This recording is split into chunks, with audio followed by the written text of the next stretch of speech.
আল্লাহ বলছে শোনো, তুমি যখন পড়েছো লা ইলাহা ইল্লাল্লাহ, তখন ঈমানের চারা একটা তৈরি হলো, ঈমানের গাছ একটা বার হলো তোমার অন্তরের মধ্যে।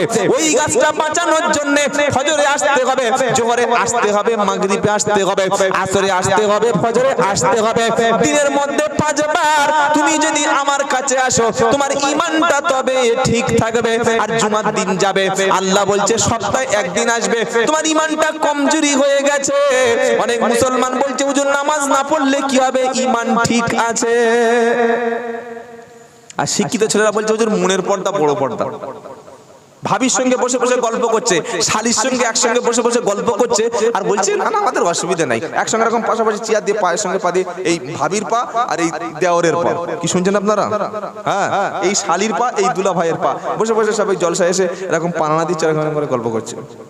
তো এটা ইমাম সাহেব বলছে ছি ছি ছি, তওবা তওবা তওবা তওবা, কি রে দেওর তার সঙ্গে এরকম গল্প করে, আর এটা তো মানে শালি দুলা ভাইয়ের সঙ্গে একসঙ্গে বলতে আসে। বলে না না আমাদের মন ঠিক আছে, মনের পর্দা বড় পর্দা। খ্যাপা কথা কর। প্রত্যেক মুসলমান বাড়িতে এই পর্দাটা লঙ্ঘন হচ্ছে। কোনটা? নাম্বার 1, 100-র মধ্যে 99টা মেয়েরা দেওরের সামনে পর্দা করে না। দেওর যে গায়র মুহররম, দেওরকে যে বিয়ে করা যায় জানেই না। শ্বশুর আসছে, এই শ্বশুর আসছে, শ্বশুর কি হয়? শ্বশুর কে? মুহররম। শ্বশুরের সঙ্গে কিয়ামত পর্যন্ত বিয়ে জায়েজ না।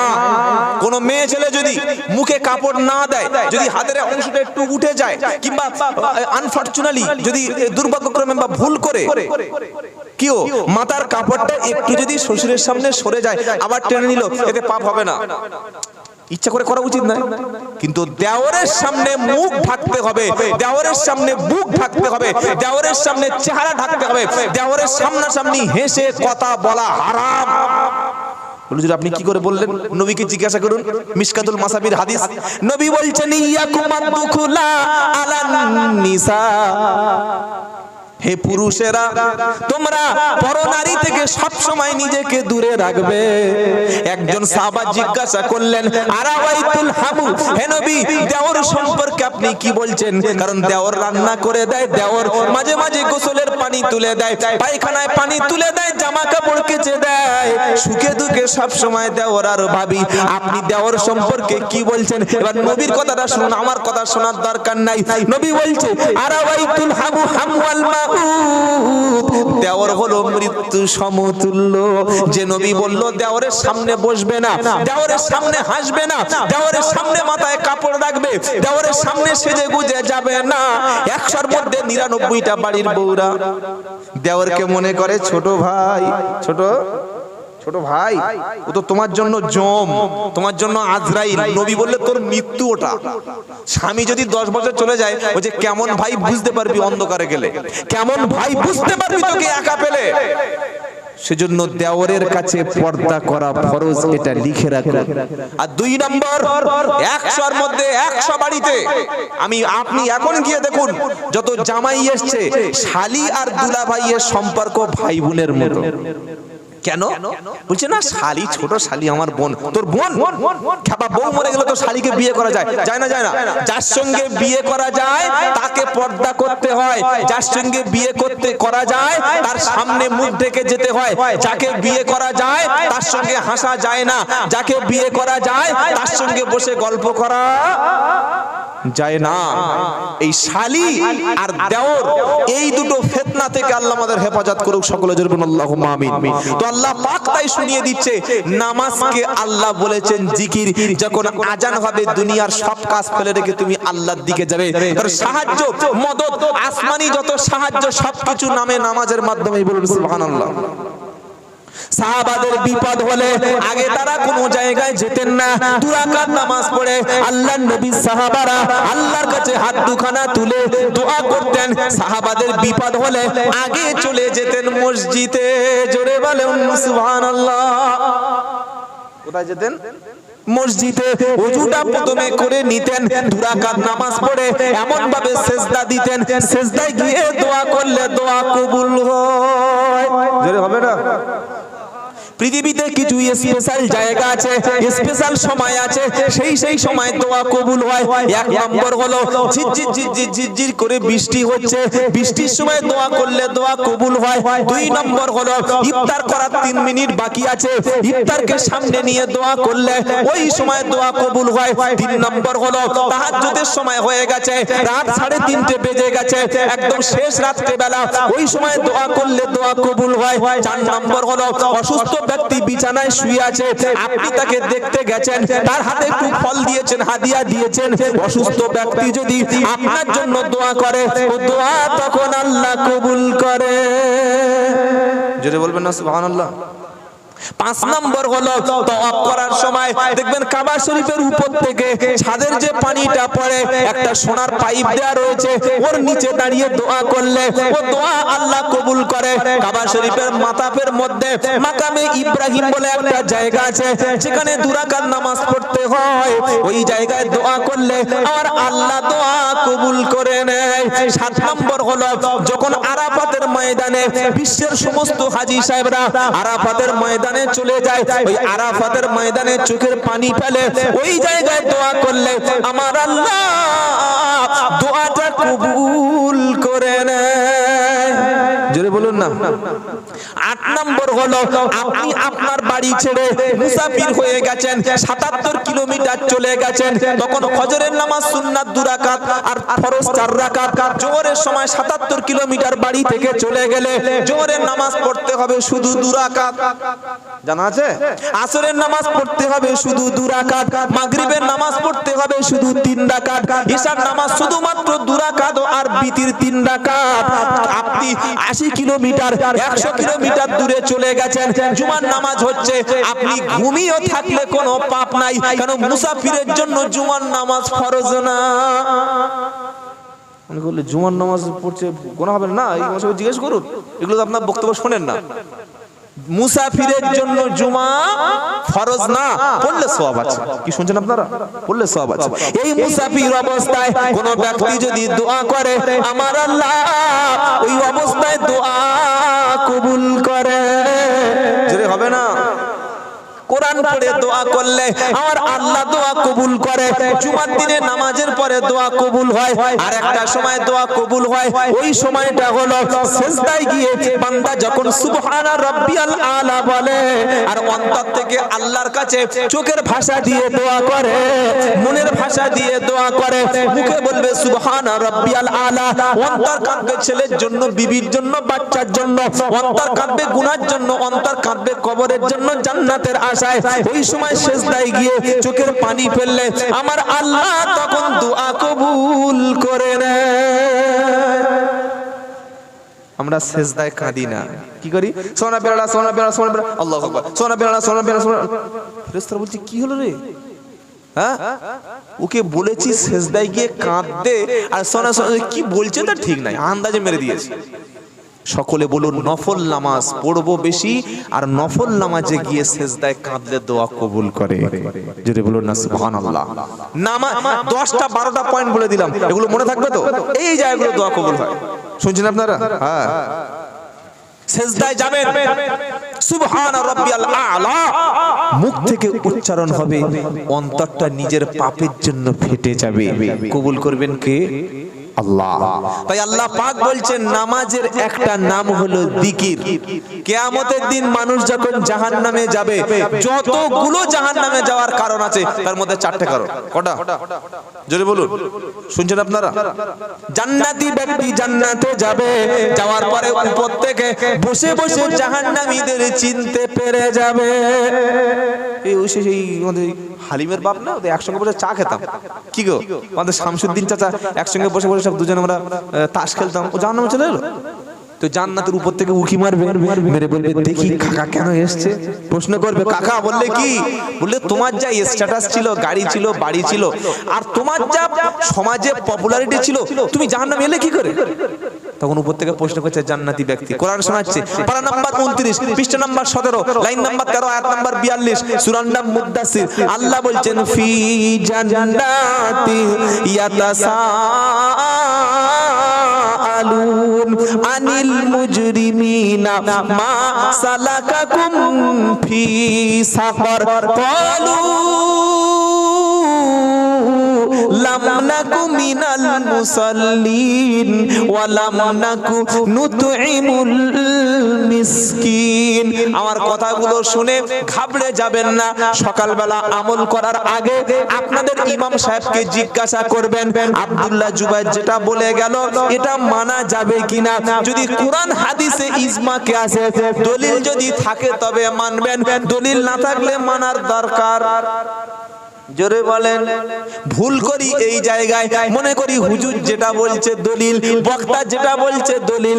না না, হুজুর যত বড় হোক, বক্তা যত দূর থেকে আসুক, ভিজিট যত বেশি হোক, সমাজে যত বেশি ভক্ত থাকুক, কখনো কারোর কথা চট করে মানতে নাই যতক্ষণ তার কথাটা কুরআন হাদিস ইজমা কিয়াসের সাথে মিলবে না, আল্লাহ রাসূলের মতের সঙ্গে মিলবে না, তার কথা কখনো মেনে নেওয়া। মনে থাকবে, জান্নাতি ব্যক্তিরা জান্নাত থেকে প্রশ্ন করবে, হে জাহান্নামীরা ফি জান্নাতিন ইয়াতাসাআলুন আনিল মুজরিমিনা মা সালাকাকুম ফি সাকার। জাহান্নামী ব্যক্তিরা বলবে, জান্নাতি ব্যক্তিরা বলবে, হে জান্নাতি জাহান্নামী ব্যক্তি, তোমার টাকা ছিল, গাড়ি ছিল, ছেলে ছিল, মেয়ে ছিল, চাকরি ছিল ব্যাংকে, ঘর ছিল এসি, গাড়ি ছিল 10 লাখ টাকা, 12 লাখ টাকা, বুলেট বাইক ছিল, হাতে সোনার আংটি ছিল, সুন্দরী বিবি ছিল, মাসের শেষে 2 লাখ টাকা উপার্জন ছিল। সবকিছু থাকার পরে জাহান্নামে কি করে এলে বুঝতে? আরে বসতে হবে তো, পিছনে লোক সব আটকে যাচ্ছে। কি বললাম?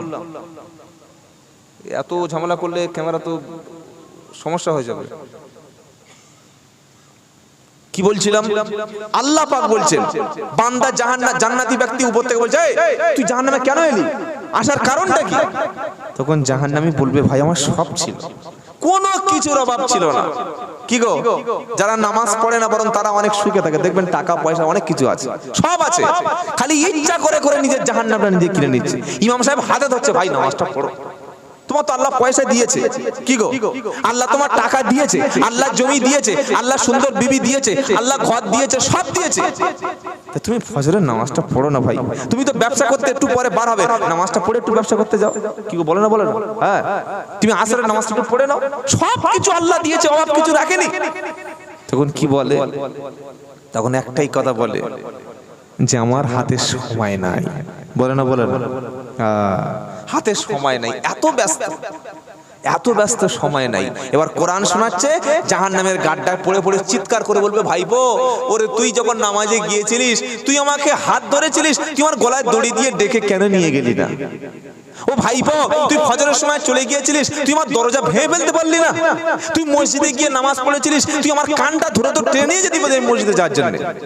ইস, সত্যি কত বড় ভুল করেছিলাম জানিস? 4টে উত্তর সেদিন জাহান্নামী দেবে। প্রথম কি? ক্বালু লাম নাকু মিনাল মুসাল্লিন। প্রথম উত্তর জাহান্নামী দেবে। জাহান্নামী বলবে, ভাই টাকা ছিল, পয়সা ছিল, জমি ছিল, সম্পদ ছিল, স্ট্যাটাস ছিল, সুন্দরী বিবি ছিল, স্মার্টফোন ছিল, আইফোন ছাড়া চলতাম না, বুলেট ছাড়া ঘুরতাম না, এসি ছাড়া ঘুমাতাম না, কোনোদিন সুন্দরী নারী ছাড়া রাত কাটাতাম না, আবার মাঝে মাঝে মাল খেতাম। মাল মানে কি? হ্যাঁ, মাল খাওয়া লোক সমাজে তৈরি হয়ে গেছে। সব কিছু ছিল, কিন্তু আমাদের মধ্যে কখনো নামাজ ছিল না। নামাজ থাকলে আজকের জাহান্নামে কখনো আসতে হতো না। দ্বিতীয় কারণ বলবে, ওয়ালাম নাকুনু তিমুল মিসকিন, আর মিসকিনদেরকে কখনো খাদ্য খেতে দিতাম না।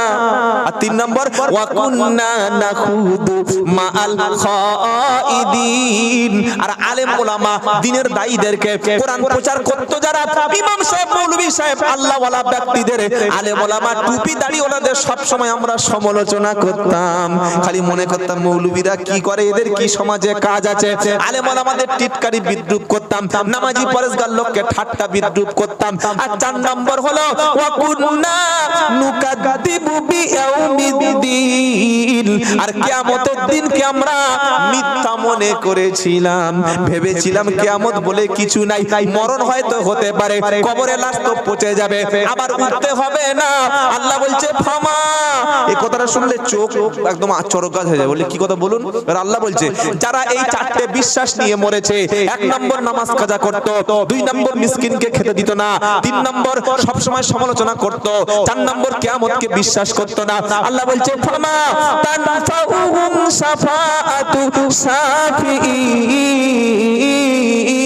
কিয়ামতের দিন এমন কোন সুপারিশকারী নাই যে এই ব্যক্তির সুপারিশ করে জান্নাতে নিয়ে যেতে পারে। ডাক মিলাদের মৌলবী, ডাক পিসাবকে ডেকে আনো, ডাক বক্তাকে ডেকে আনো, বেনামাজির পক্ষে কোনো উকিল পাওয়া যাবে না।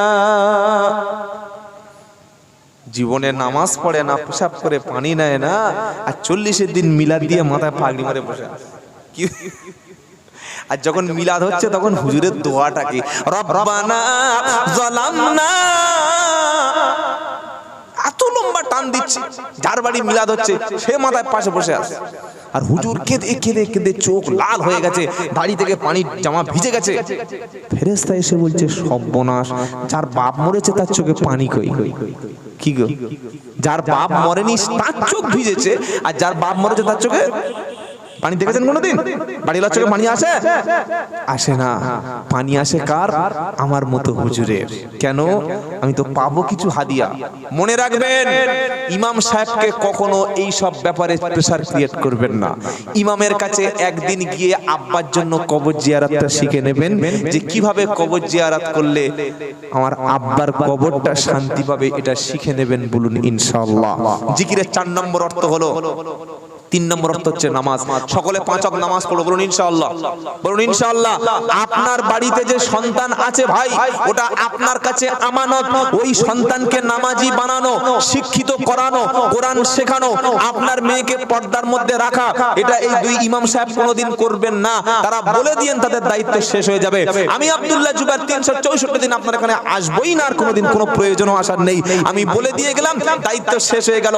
আপনাকে আপনার বাড়ির বক্তা হতে হবে, আপনাকে আপনার স্ত্রীর অভিভাবক হতে হবে।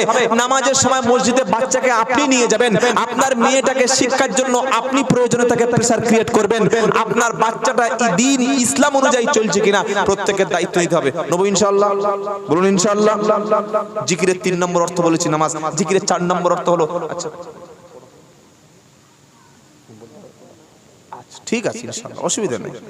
হ্যাঁ, জিকিরের 4 নম্বর অর্থ হচ্ছে আল্লাহর আইন। কি বললাম?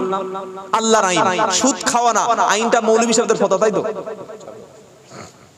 সুদ খাওয়া যাবে না, ইমাম সাহেবের ফতোয়া তো? বলছে হ্যাঁ, অবস্থা দেখো। ফুরফুরার পীর সাহেব বলে দিয়েছে সুদ খাওয়া যাবে না, বৈশাখ আল্লাহ মাহজুর লিখে দিয়েছে সুদ খাওয়া যাবে না, তৌলিগ জামাতের লোক বলে দিয়েছে সুদ খাওয়া যাবে না, আবু হানিফা রাহমাতুল্লাহ বলে দিয়েছে সুদ খাওয়া যাবে না। এটা হুজুরদের ফতোয়া? পাগলা কথাকারে, সুদখোরের কাছে হুজুর বসে বসে বসে বসে বলে দিচ্ছে সুদ খেও না, বললে মৌলবীরা এদের কথা শুনলে আর চলবে? এদের না আছে ভালো গাড়ি, বিসমিল্লাহ, না আছে বাড়ি, না আছে স্ট্যাটাস, হুজুররা কি আছে? বর্তমান যুগে বাঁচতে হলে সুদ খেতে হবে, বর্তমান যুগে বাঁচতে হলে মদের ব্যবসা করতে হবে, বর্তমান যুগে যদি তুমি তাল মিলিয়ে চলতে চাও, তোমাকে পাঞ্জাবি টুপি এসব পরা যাবে না। কি করতে হবে? দাড়িটা চাঁটতে হবে, গোপটা বড় করতে হবে, মাথার চুলটা বিরাট কোহলির মতো রাখতে হবে, জিন্সের ফাটা প্যান্ট পরতে হবে, মেয়েকে বোরকা বলছে ওসব পরালে স্মার্ট হওয়া যাবে না, একদম টাইট ফিট স্কিন টাইট গেঞ্জি কিনে দিতে হবে, আর পায়ের তলায় একটা প্লাজো কিনে দিতে হবে, আর মেয়ের একটা হাতে স্মার্টফোন দিতে হবে, তবে বর্তমান যুগে স্ট্যাটাস বজায় থাকবে, তাই তো নাকি? আরে বলছেন না কেন? হ্যাঁ, আল্লাহ বলছে আমার আইনকে যারা অমান্য করবে, সুদ খেও না, আল্লাহর আইন, মদ পান করো না, আল্লাহর আইন, নারীকে নির্যাতন করো না, আল্লাহর আইন, ধর্ষণ করো না, আল্লাহর আইন, ওজনে কম দিও না, আল্লাহর আইন, বাপ মাকে কষ্ট দিও না, আল্লাহর আইন, নামাজ কাজা করো না, আল্লাহর আইন। বলুন, অমুসলিম ইহুদি খ্রিস্টান হিন্দুদের কথা ছেড়েই দিলাম, তারা তো নন মুসলিম। মুসলমান হয়ে, মুসলমান দাবি করে আল্লাহকে রসুলকে বিশ্বাস করি, তারা কোরআনের সঙ্গে বিশ্বাসঘাতকতা করছে না, করে না? একটা হিন্দু কোরআন পড়িয়ে দিলে বা কোরআনের বিরুদ্ধে কথা বললে, এই নুপু শর্মা কিছু বলেছিল সব চলে গেছে, না আমরা জিহাদ চাই, নুপু শর্মা বিরুদ্ধে জিহাদ করবে। আর তোমার বাড়িতে যে কোরআনটা ধুলোর মধ্যে পড়ে আছে, এলসিডি কিনেছো 40,000 টাকা দিয়ে, প্রত্যেকদিন 3 ঘন্টা করে সময় দিচ্ছ, বিবি কোনোদিন কোরআন খুলেই দেখে না। হুজুর বললে হুজুর তোমার হুজুর বাড়ি থেকে বলছে দেখি চাচি কন্টেন্ট দাও দেখি পড়বো, কোরআন তুলে দেখছে 12টা টিকটিকি, 16টা আরশোলা, 14টা উই পোকা, 15টা তেলা পোকা, চতুর্দিক থেকে বার হয়ে চলে গেল। আর কোরআন শরীফের দিল এখান থেকে উপরে কেটে উপরে পুরো একদম ছিদ্র করে দিল। কি ঠিক বলছি না ভুল বলছি? কারা কোরআনের অপমান করছে ভাই? হিন্দুরা খ্রিস্টানরা করছে না। তারা হয়তো একটা দুটো কথা কোরআনের বিরুদ্ধে বলছে, কিন্তু মুসলমান কোরআনের সাথে বেশি বেয়াদবি করছে। মুসলমান করছে, কোরআনকে ফেলে রেখেছে ধুলোর মধ্যে। প্রত্যেকটা কোরআন বাড়িতে তুলে দেখুন, যদি ধুলোর মধ্যে না থাকে, আমার কানটা এক্ষুনি ঘুরে এসে এই এতগুলো ক্যামেরার সামনে কানটা পাকিয়ে ছিঁড়ে নিয়ে নেবে যে আপনি আব্দুল্লাহ জুয়ার মিথ্যা কথা বলছেন। কোরআন ধুলোর মধ্যে পড়ে আছে, ধুলোর মধ্যে কোরআন পড়ার জন্য আল্লাহ পাঠিয়েছে। আল্লাহ বলছেন আমি যেগুলো হারাম করেছি হারাম বলে ছেড়ে দাও, যদি তুমি ছাড়ো তাহলে তুমি মুমিন। বলুন সুবহানাল্লাহ। আর আমি যেগুলো ফরজ করেছি মেনে নাও। নাম্বার 1, এই অনেকে বলে কি জানেন 130 ফরজ বলে না, বলে আরে শুনছেন না কেন? বললে 130 ফরজ নামাজ শিক্ষা বইতে লিখে দিয়েছে। না, আল্লাহ যতগুলো হুকুম করেছেন সবগুলো কি ফরজ। 130 কে আপনাকে বলেছে? 100, 150, 200 হতে পারে। তো আল্লাহ বলছে শোনো, আমি আল্লাহ যতগুলো নিষেধ করেছি আমার হুকুমকে তোমরা মেনে নেবে। মূলত আল্লাহর হুকুম সকলে মানবো, বলুন ইনশাআল্লাহ। আল্লাহর হুকুম না মানার কারণে শয়তান কি হয়েছে? ইবলিস, শয়তান কিন্তু পৃথিবীতে এমন কোন জায়গা ছিল না সেজদা দিতে বাকি আছে। বাদুড়িয়া থানায় এসছে, স্বরূপনগরে সেজদা দিয়েছে, বসিরহাটে দিয়েছে, মালঞ্চে দিয়েছে, ওদিকে বাংলাদেশে দিয়েছে, Pakistan, Afghanistan, Malaysia, England, Holland, America, Canada, France, German, Australia, Africa, পৃথিবীর সব জায়গায় শয়তান সেজদা দিয়েছে। ওটা নিজের খুশি মতো দিয়েছে। আর আল্লাহ যখন হুকুম করছে সেজদা দাও, সেই সময় শয়তান সেজদা দিতে অস্বীকার করেছে। সুতরাং আল্লাহর হুকুম মেনে চলার নাম হলো আল্লাহর বান্দা। কার হুকুম মানবো? জোরে বলেন। আল্লাহর হুকুম মেনে আজ থেকে লটারির টিকিট ছেড়ে দেবো ইনশাআল্লাহ, বলুন। আল্লাহর হুকুম মেনে আজ থেকে আমরা বিবিকে বেপর্দা করব না ইনশাআল্লাহ, বলুন। আল্লাহর হুকুম মেনে কোনোদিন বিবিকে আর ওই সুদখোর অফিসারের কাছে বন্ধনে পাঠাবো না, বলুন ইনশাআল্লাহ। তবে বন্ধন এলাকায় নেই, সব বলেও লাভ নাই, কি তাই তো? সব জায়গায় ঠিক আছে তো, যাই হোক সব বলে লাভ নাই, বললে বাবা আবার সমস্যা আছে। সবচাইতে বন্ধনের ছোট পাপটা নিজের মায়ের সঙ্গে বিয়ে করে রাতে থেকে যাওয়া। হ্যাঁ, এটা নবী বলে গেছেন, আমার কথা নয়। আপনি হাদিস পড়লে বুঝতে পেরে যাবেন। বন্ধন মহিলা সমিতি সুদের টাকা নিয়ে সংসার খাটানো, এর ছোট পাপ নিজের মাকে বিয়ে করে নেওয়া। বুঝতে পেরেছেন না? কি আর বলবো? আর সবচাইতে বড় পাপ 3 পারা 6 পৃষ্ঠা 8 নম্বর লাইন 278 নম্বর আয়াত, আল্লাহ বলছে আল্লাহ এবং রাসূলের বিরুদ্ধে যুদ্ধ করা। খালি এই দুটো মাথায় রাখবেন। সুদের বড় পাপ আল্লাহ রাসূলের বিরুদ্ধে যুদ্ধ করা, আর সুদের ছোট পাপ নিজের মাকে বিয়ে করা। এবার এটা যাদের কানে পৌঁছে গেছে, যদি মনে করেন না এটা আমি শুনতে চাই না, হ্যাঁ এবার সুদের টাকা খাবো, তা আপনি খান। আর যদি বলেন না আমার বিবিকে আমি ওই মায়ের সঙ্গে জেনা করাবো না, আল্লাহ রাসূলের বিরুদ্ধে যুদ্ধ করাবো না, তাহলে কাল থেকে একটা হালাল ব্যবসা করবেন, বরকত কে দেবে? আল্লাহ। মনের মতো ইসলাম কবুল করে এই যুবকরাই সমাজের সেরা যুবক হয়ে যাবে। তবে আলহামদুলিল্লাহ এটা আমাদের জন্য খুব ভালো। আগের থেকে এখন যুবকরা অনেকটা মসজিদের দিকে, মাদ্রাসার দিকে এই জলসার মাহফিলগুলো তারা করছে, বলুন আলহামদুলিল্লাহ। কি বাবা করছে না? করে না? হ্যাঁ, আগের থেকে অনেক এগিয়ে এসছে। তাহলে কোরআনের আরেকটি নাম কি বললাম? উপদেশ, জিকির। সেজন্য বক্তাকে যখন বক্তব্য করতে হবে যেন কোরআন থেকেই কথা বলে, নবীর হাদিস থেকেই কথা বলে। বললে কি হবে?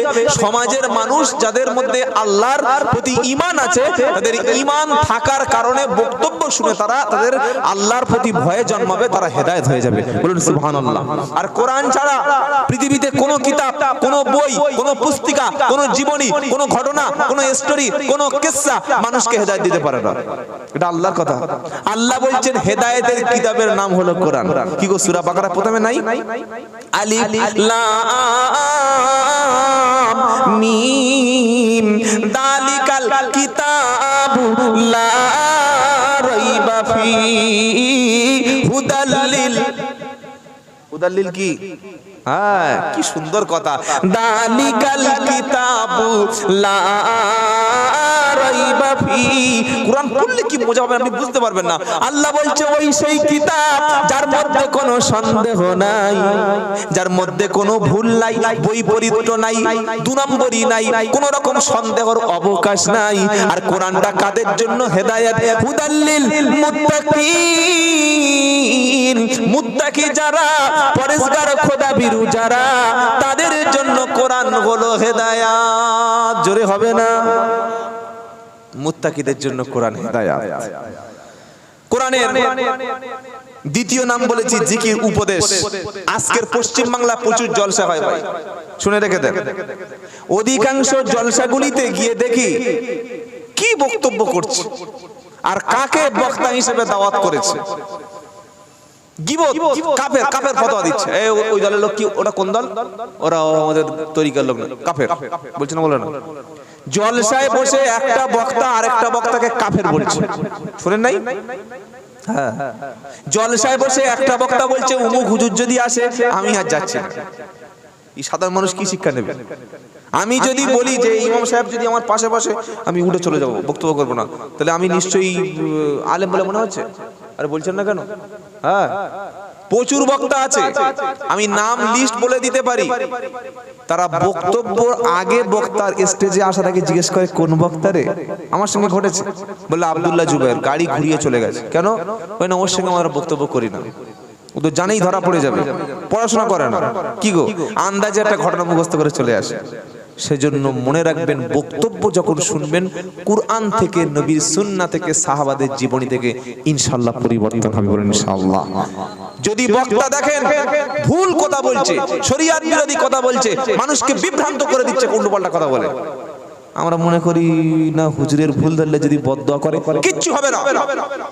যারা ইসলামের অপব্যাখ্যা করে, কোরআন হাদিসের ভুল ব্যাখ্যা করে, যারা মানুষকে গোমরাহি করে দেয়, একটা এলাকায় দুটো ঈদগাহ করে দেয়, একটা এলাকায় দুটো মসজিদ করে দিচ্ছে, সমাজের মধ্যে ভাগাভাগি করে দিচ্ছে, সামনে থেকে বসে আপনারা প্রতিবাদ করবেন। বলুন ইনশাআল্লাহ। হুজুর এটা আপনি কি বলছেন? এটা আপনি কেন বললেন? বক্তা বলে তিনি একেবারে বিশাল কিছু নন, তাকেও তো অবশ্যই আল্লাহর কাছে জবাবদিহি করতে হবে। তাহলে আমরা যখন কোরআন শুনবো, উপদেশ হিসেবে শুনলে আমল করব। বলুন ইনশাআল্লাহ। কোরআনের তৃতীয় অর্থ বলেছি নামাজ। বললে হুজুর দলিল আছে কি? বলুন, ইয়া আইয়ুহাল্লাযীনা আমানু ইযা নুদিয়া লিস-সালাতি মি ইয়াউমিল জুমআতি ফাসআউ ইলা যিকরিল্লাহ ওয়া দারুল বাই যালিকুম খায়রুল লাকুম ইন কুনতুম তা'লামুন। 28 পারা সূরা জুমার 9 নম্বর আয়াতে আল্লাহ পাক বলছে কোরআনের অপর নাম হলো নামাজ। কোরআনের অপর নাম কি?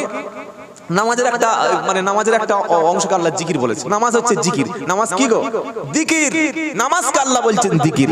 ওই আয়াতটা, ইয়া আইয়ুহাল্লাযীনা আমানু, ও বিশ্বাসী ঈমানওয়ালা যারা তোমরা ঈমান এনেছো। অনেক মুসলমান বলে লা ইলাহা ইল্লাল্লাহ, বিয়ের সময় মাথায় টুপি দেয়, বাড়িতে মিলাদের সময় টুপি দেয়, মজলিসে বসলে জিকির করে, কোরআন পড়ে, মজলিসে বসলে ওয়াজ শোনে, আর কিন্তু নামাজ পড়ে না। বললে হুজুর নামাজ না পড়লে কি হবে? ঈমান, ঈমান ঠিক আছে বলছে, বললে আমার ঈমান কিছু হয় না। কত বড় খ্যাপা। আল্লাহ কি বলছেন?